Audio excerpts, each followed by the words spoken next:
आज की हमारी वर्कशीट है वर्कशीट नंबर 12, सब्जेक्ट है साइंस और क्लास है 10th। आज हम लोग पढ़ेंगे रासायनिक अभिक्रियाएं एवं समीकरण। मैंने आपको पिछली क्लास में ये बताया था, मतलब जब ये हमारा चैप्टर स्टार्ट हुआ था कि रासायनिक और भौतिक में क्या फ़र्क होता है, what is the difference between the physical change and the chemical change. ठीक है, तो आज हम सिर्फ पढ़ेंगे रासायनिक अभिक्रियाएं एवं समीकरण, ऐसे परिवर्तन जिसमें आप नए गुणों वाले पदार्थों का निर्माण होता है, उन्हें रासायनिक अभिक्रिया कहते हैं। मतलब केमिकल चेंजेस, इनको इंग्लिश में क्या कहते हैं? Chemical changes. केमिकल चेंजेस वो होते हैं जिसमें कि सपोज़ जैसे कि H2 और O2 है, तो हमारा जो प्रोडक्ट बना हुआ है वो है H2O, तो नए प्रोडक्ट का निर्माण हो रहा है, तो ये एक रासायनिक अभिक्रिया है। ठीक है, अब इसमें क्या है कि दो चीज़ें आती है, जैसे सपोज़ H2 है प्लस O2 है, तो ये मिलकर क्या बना रहा है? H2O। तो इसमें जो ये हैं इनको हम अभिकारक कहते हैं और इनको हम उत्पाद कहते हैं, मतलब इनको हम रिएक्टेंट्स कहते हैं और इनको हम प्रोडक्ट्स कहते हैं। ठीक है, तो जो लेफ्ट हैंड साइड पे होते हैं उनको अभिकारक कहा जाता है, और जो नया उत्पाद बनता है उसको हम उत्पाद कहते हैं। नई चीज़ जो बनती है उसको उत्पाद कहते हैं। अब दैनिक जीवन में जो रासायनिक अभिक्रियाएं होती हैं उसमें देखिए, पहला होता है दहन। दहन मतलब जलना। आपने कागज़ लिया और जला दिया, राख बन गया। अब वो राख जो है वो वापस कागज़ नहीं बन सकती, तो ये रासायनिक अभिक्रिया हो गई। जंग लगना, एक बार जंग लग जाए तो उसके बाद आप उसको ऊपर पेंट तो कर सकते हो, लेकिन उसकी जो जंग लगी हुई है उसको वापस नहीं ला सकते। पाचन, खाना आपका एक बार पच गया, ठीक है, तो उसको वापस कच्ची सब्जी नहीं बना सकते। प्रकाश संश्लेषण, फोटोसिंथेसिस प्रोसेस हो गया जिसमें कि स्टार्च का निर्माण हो गया, खाने का बन गया, प्रक्रिया हो गई, तो वो वापस नहीं जा सकती। अच्छा, फिर ये है बैटरी। बैटरी में मतलब जो इलेक्ट्रोलिटिक जो वो है इलेक्ट्रिसिटी का जो भी काम है, फ्लो है, तो वो वंस डन तो it can not be undone, वापस नहीं हो सकता।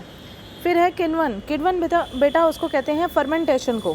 फर्मेंटेशन एक ऐसा प्रोसेस है जिसमें यीस्ट जो है वो अल्कोहल बनाती है। ठीक है ना, उसको अल्कोहल जो बनने की प्रोसेस है उसको हम क्या कहते हैं? किण्वन, फर्मेंटेशन।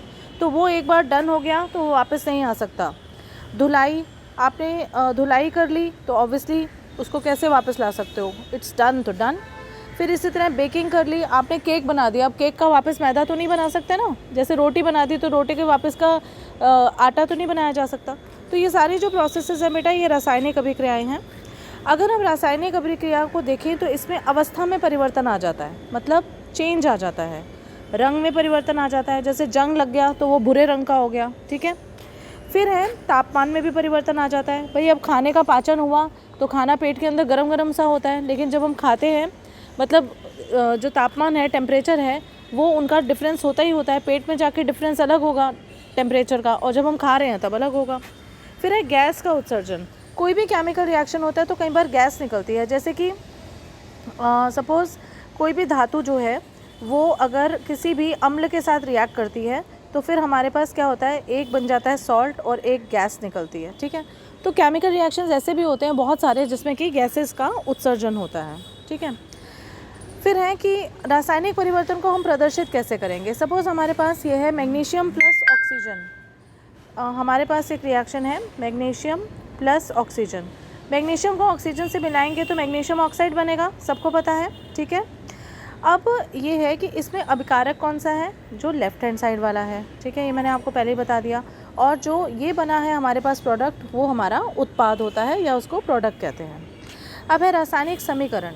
रासायनिक अभिक्रिया रासायनिक समीकरण द्वारा निरूपित की जाती है, मतलब कोई भी जो केमिकल रिएक्शन होता है उसको हम केमिकल इक्वेशन द्वारा दिखाते हैं। रासायनिक समीकरण में तत्वों के प्रतीक का अभिकारक और उत्पादों के रासायनिक सूत्र उनकी भौतिक अवस्था के साथ लिखे जाते हैं। अब जैसे कि हम कितनी बार ऐसे लिखते हैं मैग्नीशियम, ठीक है, तो हमने यहाँ क्या लिख दिया? सॉलिड। ठीक है, ऑक्सीजन, इसको हमने क्या लिख दिया? गैस। ठीक है, मैग्नीशियम ऑक्साइड बन गया सपोज़, तो वो हम लोगों ने लिख दिया सॉलिड। तो उनकी जो स्टेट्स हैं, उनकी जो वो सॉलिड है या लिक्विड है या गैस है, वो भी लिखी जाती है। ठीक है, फिर है अब जैसे कि फॉर एग्जांपल हम लोगों ने H2 लिया, ठीक है, और O2 लिया, तो आप यहाँ पे क्या लिखोगे? गैस G, और यहाँ पे ऑक्सीजन में गैस लिखोगे, लेकिन जो उसका उत्पाद बनेगा वाटर, तो उसको आप लिक्विड लिखोगे।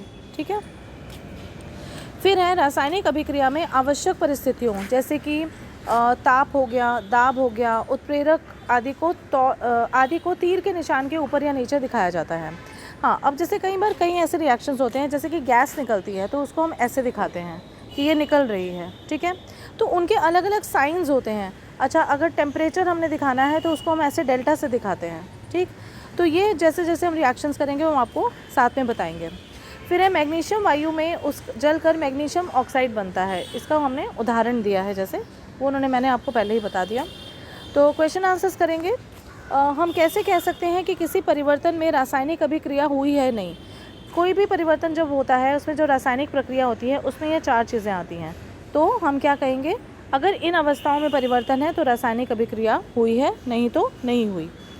नेक्स्ट क्वेश्चन है, निम्नलिखित क्रियाओं में से रासायनिक परिवर्तनों को छांट कर लिखिए। अब प्रकाश संश्लेषण क्या है, रासायनिक है, ठीक है ना।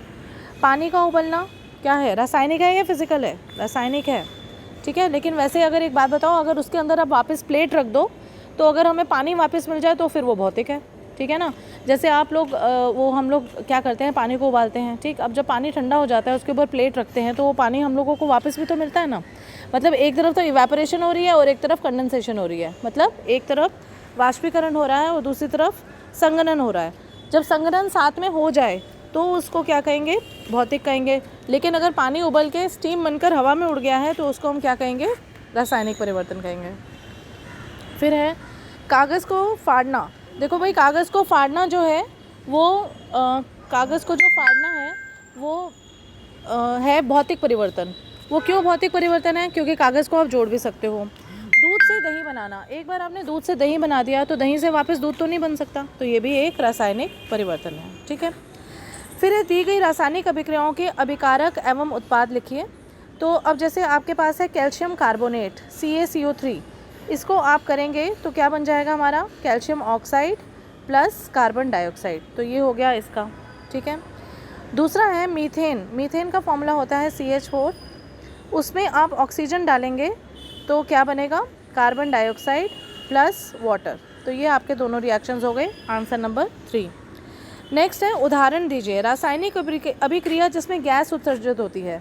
भाई देखो, किसी भी धातु को अगर आप किसी भी एसिड के साथ, अम्ल के साथ रिएक्ट कराओगे तो उसमें क्या होगा, हाइड्रोजन गैस लिबरेट होती है, तो ये इसका उदाहरण हो गया।